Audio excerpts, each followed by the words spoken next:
Hello from the 11th inning stretch. This is the Cardinals Weekly Podcast. Today is Sunday, July 31st, one day before the deadline.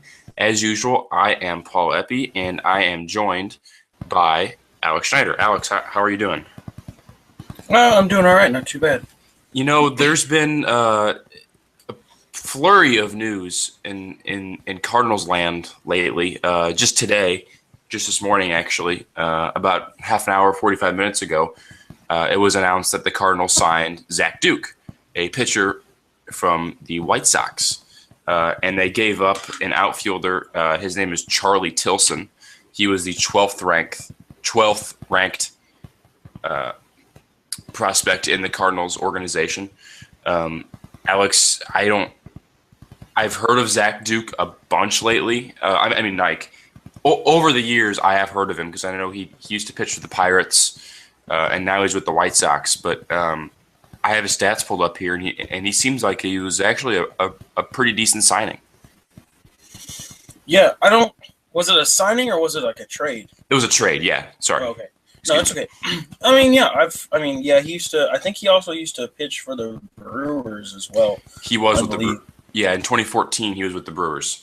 Yeah, so, the Cardinals have seen him before.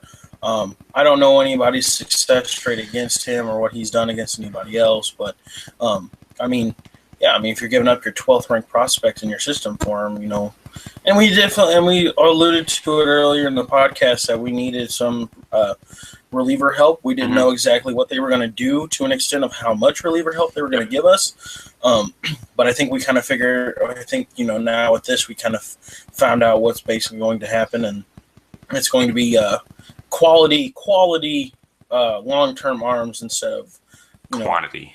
Right. Yeah. And I have his numbers here. He's had a really good year for the White Sox. He's appeared in 53 games, which is the second most in the league. He has a 2.63 ERA and 37 innings pitched. He's given up 11 earned runs. He has walked only. Wait, hold on. He's walked 16, and it's 42 strikeouts. So he seems like he's one of those just reliable lefties that's going to come in and give you a solid seventh or an eighth inning, and that's what the Cardinals needed. Yeah, I couldn't agree more with you don't what need you were to go, saying at all. You don't need to go sign Chapman or Miller or whoever. The Cardinals at the trade deadline, they're usually one of those teams that just flies under the radar. You're not going to see them sign Chapman or Miller or get this big, sexy signing or big, sexy trade. And that's exactly what they did this season, once again. My opinion on the trade deadline was pretty simple. You don't need to make any big moves because the Cardinals are going to get Peralta, Carpenter, and Moss back pretty soon, and that's pretty good. So you don't need to go out and sign or trade for anybody that's going to cost you a bunch because you have these guys coming back. Yeah, I agree with that. I agree, and like we said, we didn't think that they were going to make a huge splash in this trade because we kind of think that we have a pretty good team going forward. There's not a blind spot in our team that we think anymore. It was pitching for a while, and it's been offense here and there. But other than that, I think that now we've kind of gotten on this roll, and I think our team's pretty much set moving forward. Agreed. I think if they went out and they got another small piece, or I know they were. What was it? They were interested in another relief pitcher. I think it was Joe Smith from the Angels. Yeah. I heard his name tossed around a little bit. Yeah. So, he's a possibility if he's not already been traded. But they might make another trade, maybe in 2 or something for some relief help. But I personally don't think anything huge is going to happen. I don't think that we have to worry about that. So. No, I'm totally with you. I think the pieces are there and the team is set. It's up to them to perform at this point. And if they can perform and do what they're supposed to do, like we've been saying all season, I don't think they're going to have any issue getting a wild card spot or even contending with the Cubs. By the way, Zach Duke was an All-Star in 2009, so he has shown a bunch of potential. So that's good for him. And he is 33 years old, and he's under contract, or he's under team control for next season as well. So the Cardinals will have him for next year. The other big news, we're going to move on pretty quickly here because we don't have all that much time, and there's not a whole lot to talk about. But the other big thing that I just thought of, Alex, was the decision by Mike Matheny to put Jaime Garcia as Saturday starter. He was only going on 3 days of rest, and that start backfired to say the least. Yeah, yeah. I was kind of surprised by that. I could kind of see what he was wanting to do there. Just keep it within the rotation. Don't extend anybody out too far. Even though Tyler Lyons probably could have went 4 or 5 innings maybe, but then you had to rely on somebody else to finish out the next 4 innings, and leaving it up to a bullpen that's been kind of shaky is kind of a tough decision to make, nonetheless. Yeah. But I feel like starting Tyler Lyons with Alex Reyes being the backup help would have went a lot better than Jaime Garcia starting that game. I don't have any issue with starting somebody on short rest, but 3 days kind of seems like a stretch. Now they were saying, Garcia only threw 77 or whatever pitches in his last start. Okay, but still, 3 days of rest is kind of ridiculous. Obviously, hindsight's 20/20, but 3 days rest is just a little too much for me to think about, especially given Garcia's injury history. You have to wonder, is that something that could pop up again? Because when Garcia's injured, he's injured. I mean, he's good when he's not injured. We've been saying that for a while. And I feel like you don't want to push him too much and have that injury risk pop up again. That's why I think they should have started Lyons or Reyes or somebody else from Memphis maybe. Real quick, if he were to be injured from his start last night, they'd have found out about it today, 110% sure, so that Mozeliak could go out and make a move or promote Alex Reyes, to fill that position. So if he is hurt, you will know about it probably by today. That's a good point. If he is hurt from his start, I haven't heard anything that would allude to an injury to Jaime. I think it was fatigue from the 3 days rest, going out and throwing again, that kind of messed that start up. But like you said, he is injury prone, highly injury prone.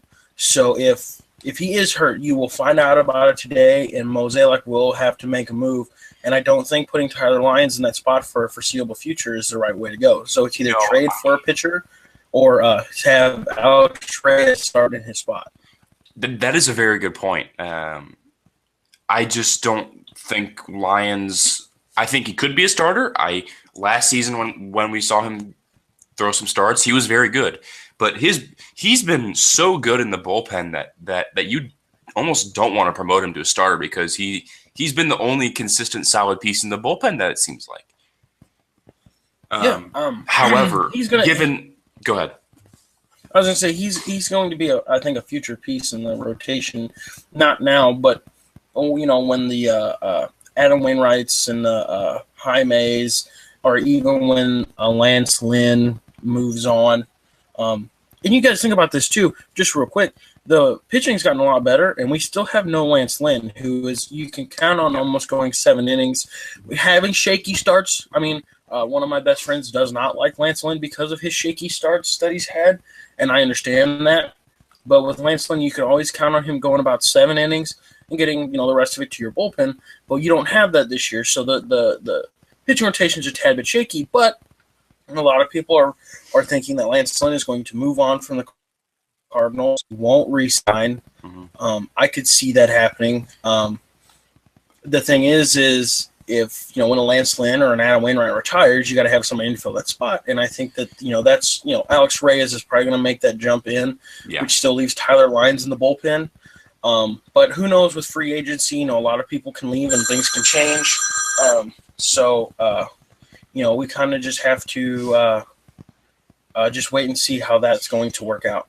in 2017 is going to be an interesting year, at least at the start, to see who gets into that rotation because there's going to be so many available people, but not enough spots.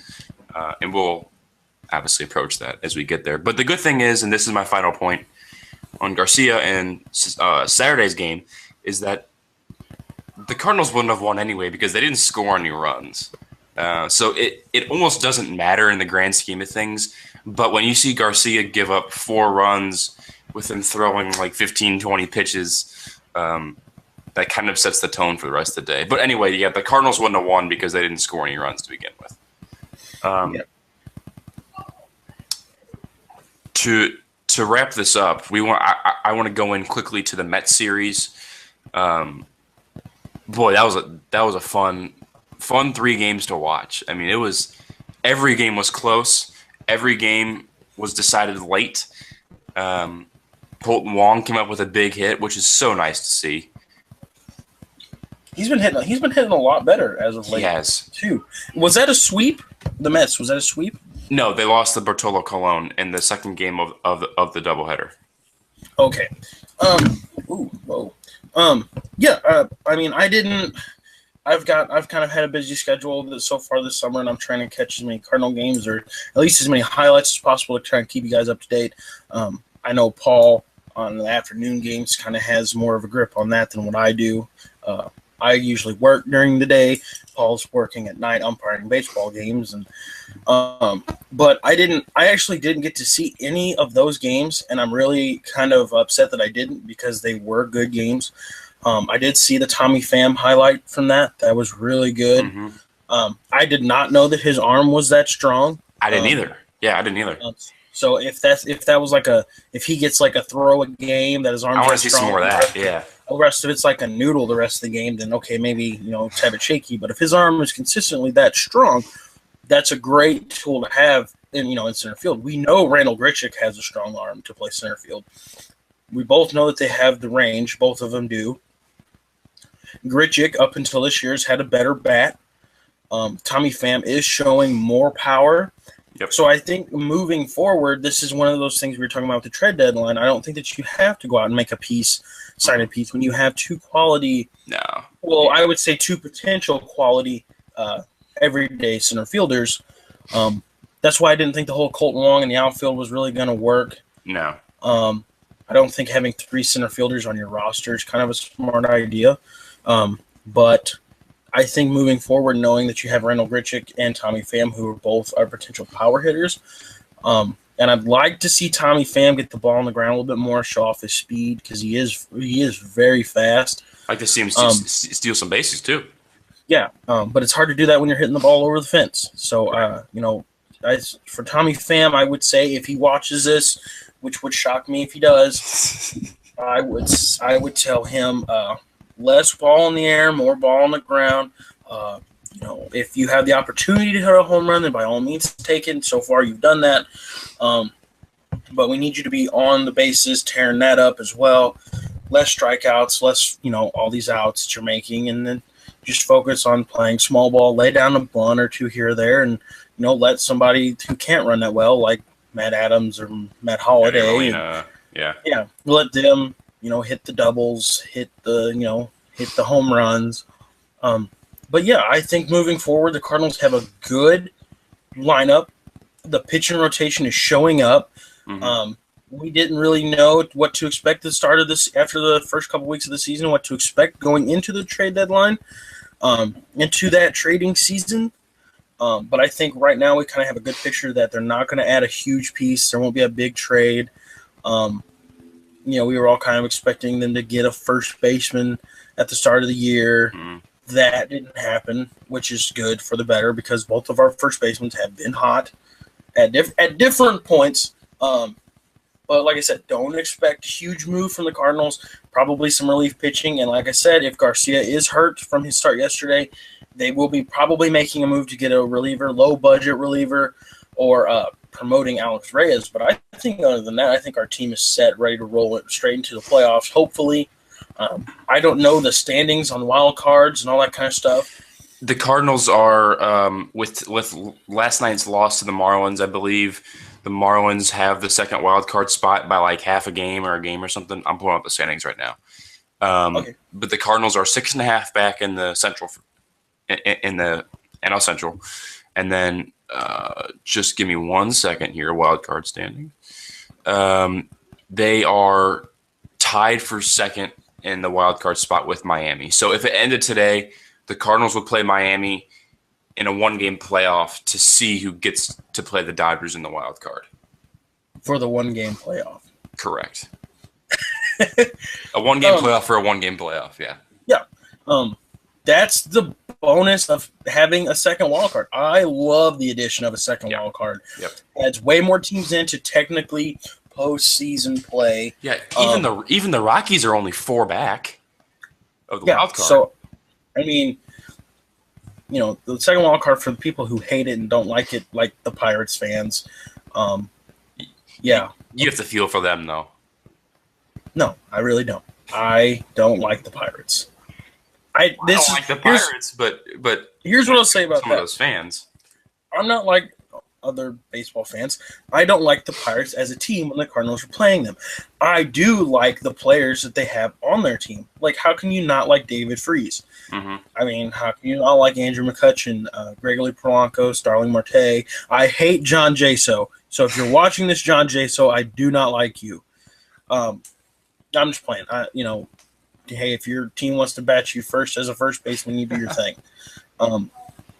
But yeah, I love this potential of other teams getting in. Like the Rockies would never be even close to a wild card spot right now had it not been for the second one. So I think that allows more teams to feel like they have a chance in this race.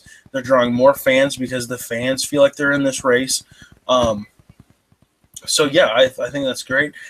So today could decide right now, not for the rest of the season, but for now, we'll decide who is the second wild card spot, which means that the Cardinals are playing some really, really good, great baseball, I would say, and catching up to the Cubs as well. Yeah, and Chapman just blew a save for the Cubs. Or only blew a save, but he blew the game when he entered. And we'll get into all the trade deadline stuff on Wednesday when this has all been wrapped up. You'll get our reaction. Do you have anything else, Alex? I mean, that's about it in Cardinals world this week. Yeah, like you said, Wednesday we'll kind of hit on some other stuff. There's some news in the Lucroy stuff as of last night and early this morning, kind of what happened. So I don't want to touch on that now. We'll touch on that Wednesday. There's been some other trades go down. You've got a really bad team that made a trade for a really good outfielder. Mm-hmm. Just kind of hinting at that. So be on the lookout for all that kind of stuff. But that will come to you Wednesday. We will still have the previews of the series. Remember, we're not doing reviews. It's just straight previews. We'll do the reviews and the Cardinal stuff. Do some previews. We'll have another podcast on Wednesday. I am leaving on vacation next Friday, so I believe we're either going to try and shoot the videos early or Paul will be manning the videos himself. So if you guys would show him some love, hit him up on social media, ask him some questions, all this kind of good stuff. And we will still be posting on social media. I appreciate Paul for getting on Facebook since I've been busy posting those questions and you guys kind of commenting on them and talking about them and all this kind of stuff. So that's been great. But nonetheless, for the 11th inning stretch, my name is Alex Schneider, along with Paul Epi. It's been 11th inning stretch of the Cardinals podcast. Thank you guys for tuning in.